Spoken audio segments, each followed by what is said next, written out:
Abamama mwese, ababyeyi mwese, munyemerere mbabwire ngo muri special, nimwe bantu mukora akazi utabonera igihembo, akazi keza ka mbere ku isi, akazi ushyizeho umushahara utabona icyo uhemba. Kuba umumama ni akazi gakomeye, ni akazi gasaba kwitanga, gasaba rimwe na rimwe kutikunda ukiyibagirwa. Nyemera rero wa mama we uvuge ngo uri special, ugende muri comment wandike ngo ndi special, ndi special, ntago nsanzwe kuko nkora akazi kadasanzwe. Byandike ubisangize n'abandi rwose,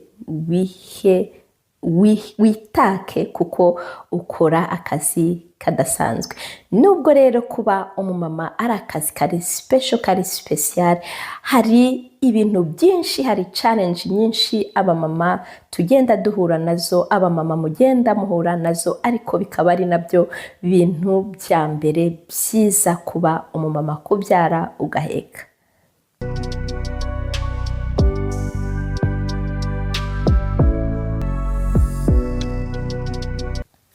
Mfite ishema rero ryo kuba umumama w'abakobwa n'abahungu. Nicyo kintu cyiza, niyo kado nziza Imana yampaye. Ababyeyi bose baraha rwose murabizi ukuntu ari byiza kuba umumama, nubwo tutakwirengagiza challenge zirimo ibintu byinshi umuntu agenda yiga mu rugendo rwo kuba umumama.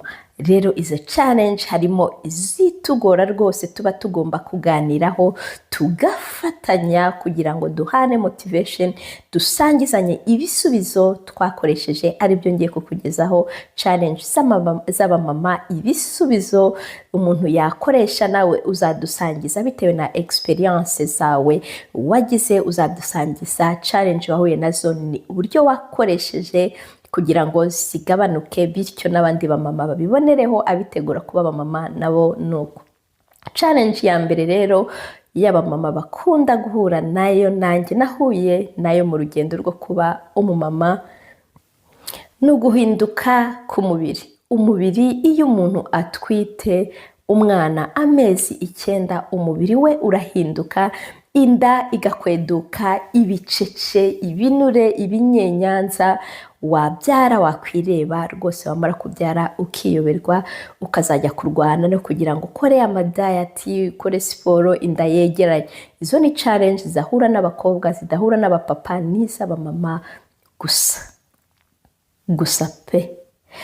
Ariko rero nubwo bitugora ukabona umubiri urahindutse, ikintu cya mbere umuntu aba agomba kwishimira ni ukureba uwo mwana wavutse, wavuye muri iyo nda, wavutse umeze neza, ashyushye, ameze neza rwose, akavuka yujuje igihe, nta kibazo yahuye nacyo, akava muri iyo nda yawe. Niyo mpamvu no kugira ngo ibiro umuntu abigabanye, akore diet runaka, nta pressure aba agomba kwishyiraho, nta stress aba agomba kwishyiraho, cyane cyane nta muntu n'umwe ugomba kugutera pressure kugira ngo ibyo biro bigabanuke ntawe, kuko wakoze akazi kari special, kari special, abandi bana abagabo batashobora. Rero wa mama we, aha mu guhinduka k'umubiri ugomba kubikora gahoro gahoro. Nta diet uzakora ngo ejo n'ejo bundi iminsi 3 ube wahindutse, wananutse nk'uko ubishaka.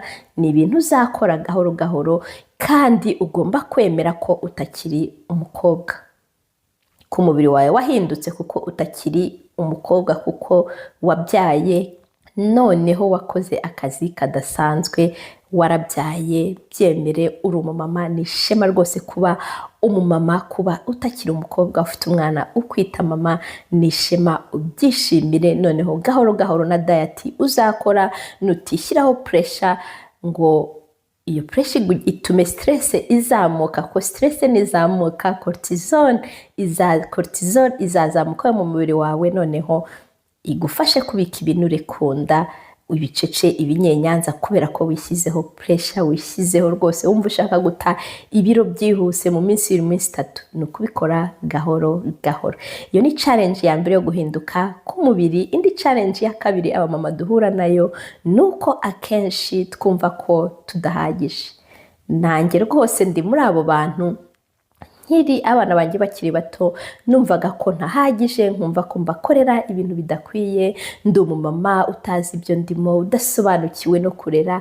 Ariko naje gusanga uko imyaka ishira, naje gusanga uko ari ukwibeshya, kuko ndahagije rwose. Ibyo nkora mu ntege nke zanjye, mu ntege nyinshi ndahagije, kuko uko nishyiragaho iyo presiyo, nkishyiraho izo stress zabaga nyinshi, ahubwo zigatuma nkora ibintu bidakwiye, nkagira umushiha, stress nkayitura abana, ugasanga simvuga neza, simbasubiza neza, kuko muri njyewe niyumvisemo ko nahagije, ariko ntago byari ukuri. Wa mumama wa rero, ibyo ukora byose, uburyo urera abana kose, uko ubigenza kose, ni ukubizi, ni kubizi, urahagije, ubikora uko nyine bikwiriye, mu bumenyi ufite urahagije. Iyindi challenge nanone ya gatatu abamama dukunda guhura nayo ni ukubura umwanya, cyane cyane abana bakiri batoya. Ugasanga umwanya wose wawuhaye abana, nimba uri umumama w'impinja ufite abana bonka, ufite abana bakiri bato cyane, ugasanga nta mwanya ukibonera mu kurya, ntabwo ubona umwanya wo kwitekera indyo ikwiriye. Urasanga ni n'urugero usigaye usangira n'abana, ibyo abana bashigaje ni wowe ugomba kubirya. Noneho uko kwiburira umwanya bikaguha stress, ukarya ibidakwiye, ugasanga warabyibushye kubera stress, kubera kutibonera umwanya kugira ngo uteke, witekere neza, umwanya uhaye abana. Ariko ni ukuri kwibonera umwanya ni ingenzi, kuko uko servo yawe, ubwonko bwawe ububwira ko nta mwanya ufite, uzahora hari ikintu wumva uri kubura, uri muri manke, ikintu kiniki. Noneho iyo manke uhora wiyumvamo izatuma ubona ko nyine hari icyo ubura mu buzima, ubone hari ibintu wacikanywe bikuzamurira stress, uhore wifuza. Noneho uko guhora wifuza niko kuzatuma ya misemburo nanone ibyibushya, ishaka ahantu igenda ikibika, kandi ahantu yibika iyo misemburo ibyibushya, ahantu ikunze kwibika cyane ni kunda. Igende rwose ijye kunda, ijye hejuru y'umwijima, usange inda warabyibushye, ari byo bizanaguha ingaruka cyane cyane zo kurwara umwijima, kurwara za diabete biturutse kuri stress wagize no kwiburira umwanya. Ni byiza kwibonera umwanya, abakunda gusohoka bagasohoka, abakunda kujya gusenga bakabona umwanya wo gusenga, gusangira n'inshuti n'abavandimwe, kuko iyo ugiye ibyo byose ukabikora, ugaruka wabaye mushyashya, ugaruka kandi wanihuguye, wanize, wegereye n'abandi bamama, mukavugana ibyo kurera. Hakaba hari ibyo ufata byabo, hakaba hari ibyo udafata, ariko ukumva mugasharinga ukuntu mwese mubigenza, hari icyo bifasha. Indi challenge rero abamama dukunda kugira ni kubura discipline. Discipline, biragoye kugira discipline. Hari igihe umumama ashaka kuvuga ngo ngiye gufata diet yo kugira ngo ngabanye ibiro, ndabona ibiro ari byinshi, ndabona ntangiye kugira ibibazo by'imivuduko y'amaraso, diabete, ndabona natangiye kwa muganga bambwiye ko nagize diabete yo mu bwoko bwa B. Kubera nawe wareba ugasanga bijyanye n'imirire yawe, ugasanga nta siporo, warabyibushye kubera kubura discipline, utangiye diet ejo bundi birakunaniye kugira ngo urye neza, ni ikibazo. Urumva ntiwanywa icyayi kitarimo isukari, ntiwakora iki. Discipline rwose ni ngombwa, twiyemeze tugire discipline, kuko nugira discipline n'urugero ukumva ko isukari ni mbi, ntangiye kugira ibibazo bya diabete by'imvuduko y'amaraso, isukari ndayiretse, kubera icyo kintu. N'abana bawe, kugira ngo urinde ubuzima bwawe n'abo bana ufite, uraba ubatoje iyo discipline, uzasanga bakurikije ibyo bintu mu buzima bwabo bwose. Turaba mama rero tumenye ko discipline nituyigira, ubwonko bwacu nitubasha kubudisciplina, icyo twiyemeje tukagikora, ni nako turi gutoza abana iyo mico yo kugira discipline.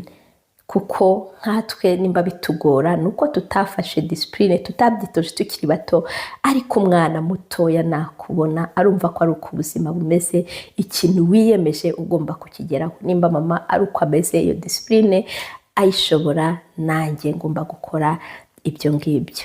Tugerageze rero twige kugira discipline biragoye, ariko uko ugenda utoza ubwonko bugenda bumenyera, twige tumenye iby'imirire yacu, tumenye ibibi by'ibiryo bitwangiza bidutera indwara kandi mu gihe kirekire binangiza abana bacu. Twige kwihugura, gusoma, interineti yaraje, YouTube yaraje, twihugure rwose ubundi tuzabigeraho.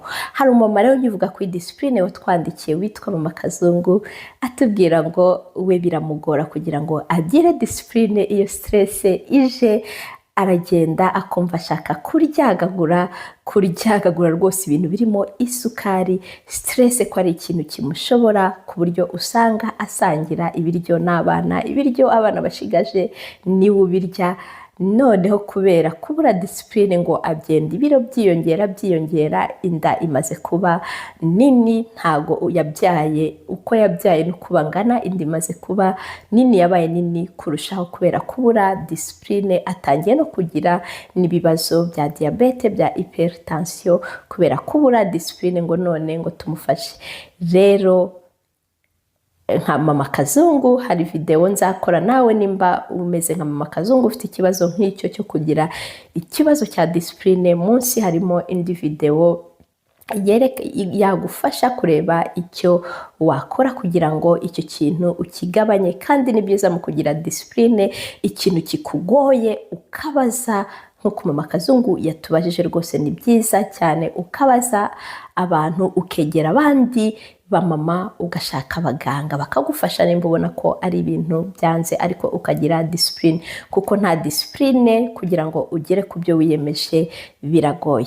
Abamama rero muri special, akazi mwahisemo ni keza. Munyemerere mbashimire kuba mwabanye nanjye muri iyi minota yose, ni iby'igiciro gikomeye. Undi mumama wese uzi ufite imyumvire nk'iyacu, umusharinge iyi video.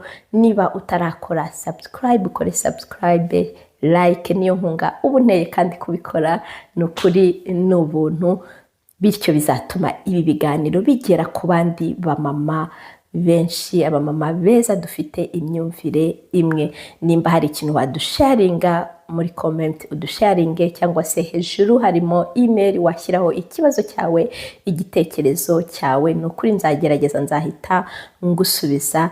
Nihe video wifuza ko twakora ubutaha, uduhe igitekerezo nabwo muri comment. Turi kumwe naho ubutaha. Mugire umunsi mwiza mwaba mama beza mwe, ndabakunda cyane. Bye bye.